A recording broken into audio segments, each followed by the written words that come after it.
Assalamualaikum. Ada yang lucu nih ya. Setelah nonton sharing-sharing soal intermittent fasting terus nanya ke saya, itu 16-8 fasting 24 jam, durasinya mesti pas segitu ya? Boleh kurang nggak? Waduh, kok jadi kayak nawar baju di Tanah Abang nih. Tapi walaupun bercanda, kalau dipikir-pikir benar juga tuh. Durasi puasa itu bisa ditawar. Insya Allah nanti ya kita bisa ketemu mentok-mentoknya itu sampai berapa. Tapi sebelum ke situ, sedikit filosofi nih ya. Ukuran apa-apa itu biasanya ada toleransinya. Benar kan ya? Sehari 24 jam.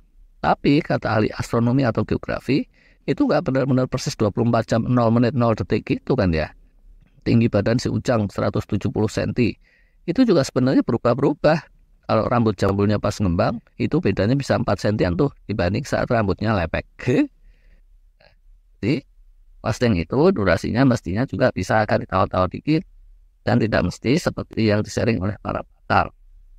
Kita mulai dulu yuk dari puasa muslim. Secara syariah itu disebutkan batasannya dari subuh sampai maghrib. Saat masuk waktu subuh, itu saat cahaya jingga mulai muncul di langit, stop. Terus saja mingkem sampai datang waktu maghrib, yaitu waktu di mana matahari terbenam di ufuk di batas horizon. Secara hitungan jam itu tentunya variatif. Kalau geser dari situ, apakah puasanya kehitung batal? Ya itu tergantung sih. Pas adzan maghrib berkumandang, si Im ternyata kekunci di kamar mandi. Waduh, untuk buka kuncinya perlu setengah jam. Gitu juga pas makan sahurnya, subuh jam 4.30 misalnya. Tapi kan hampir semua orang pasti mingkemnya nggak pas banget di jam segitu tuh ya. Kalaupun kebablasan, nggak kebangun sahur, itu aja juga nggak apa-apa. Benar kan ya? Jadi, kalau yang ditetapkan Allah aja bisa seluas itu, pastinya yang fasting kesehatan juga bisa dong ditawar dikit sama teman. Ini bukan soal sama temen deh ya. Sekarang kita lihat yuk, 16-8 fasting. Ini intermittent fasting yang paling banyak diomong-omongin. Kalau yang baru-baru praktekin itu bisa aja ya, dampak healingnya nggak terlalu dapet. Tapi kalau udah adaptasi, udah cukup pembiasaan, biasanya itu di ujung-ujung akhirnya dia bakal ngencengin autofagi, kemudian terasa jadi ngencengin healing, dan yang kayak gitu bisa lumayan efektif untuk mempercepat recovery dari sakit lah, atau dari luka-luka kayak gitu dibandingin sama yang nggak fasting. Buat nurunin bobot sih seringnya ini kurang efektif tuh ya, kecuali kalau dikumpul dengan jurus-jurus sehat lainnya. Nah pertanyaannya, 16-8 fasting itu apa mesti persis 16 jam? Masa sih kurang dikit aja nggak boleh? Nah, karena bukan aturan dari Allah ya, boleh aja lo kurang dikit. Misal nih, tidak persis 16 jam tapi 16 jam kurang 5 menit. Masa iya dampak kesehatannya beda bumi dan langit? Enggak lah. Kurang 10 menit aja atau kurang 15 menit, itu juga ya udahlah. Kalau mentok-mentoknya berapa tuh yang mulai beda? Kalau secara penelitiannya rasanya nggak ada ya. Atau seenggaknya saya belum pernah dengar ada hasil penelitian sahih yang bilang bahwa durasi 16 jam itu toleransinya plus minus sekian menit kayak gitu. Paling-paling yang ada itu kira-kiranya para pakar berdasarkan pengalaman dan atau pengamatan mereka selama bertahun-tahun, yaitu angkanya di sekitaran 14 jam. Atau bisa dibilang gini, yang namanya 16-8 water fasting itu durasi mingkemnya tidak mesti 16 jam banget, tapi seenggaknya mesti lebih dari 14 jam. Kalau kurang dari 14 jam, itu mungkin kelasnya sama dengan yang fastingnya cuma 12 jam aja. Untuk recovery dan healing itu jauh lebih pas-pasan. Sekali lagi, ini kalau water fasting.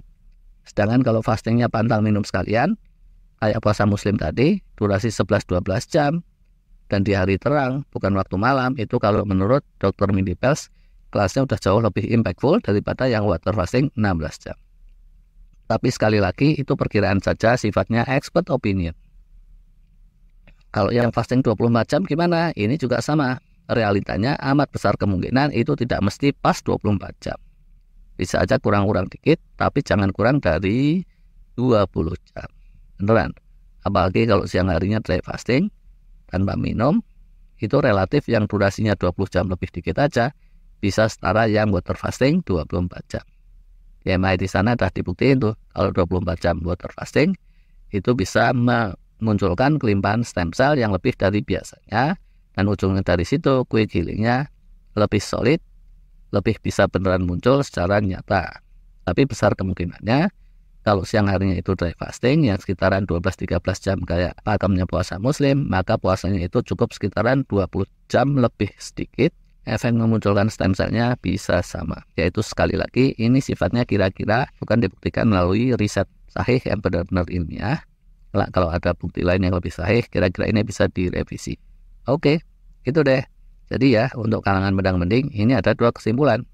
16/8 water fasting itu realitanya nggak mesti persis 16 jam, kurang-kurang dikit itu oke aja, asalkan udah lebih dari 14 jam. Kalau yang dry fasting di siang hari, ala puasa muslim, bahkan itu bisa lebih pendek lagi dikit untuk mendapatkan dampak yang mirip. Fasting yang 24 jam itu juga sama, realitanya tidak mesti persis 24 jam, ada banyak praktisi yang mempraktekkan itu ngerasain bahwa sepanjang sudah lebih dari 20 jam, dampaknya bisa kayak sama saja. Untuk memastikan itu ya sama juga dengan yang tadi, siang harinya coba aja dibikin model dry fasting kayak puasa muslim. Ustadz Zaidul Akbar tuh sering bilang ya, beliau itu kan dokter. Kalau modelnya puasa muslim, pas siang harinya dry fasting, itu durasi 20 jam aja udah jos banget.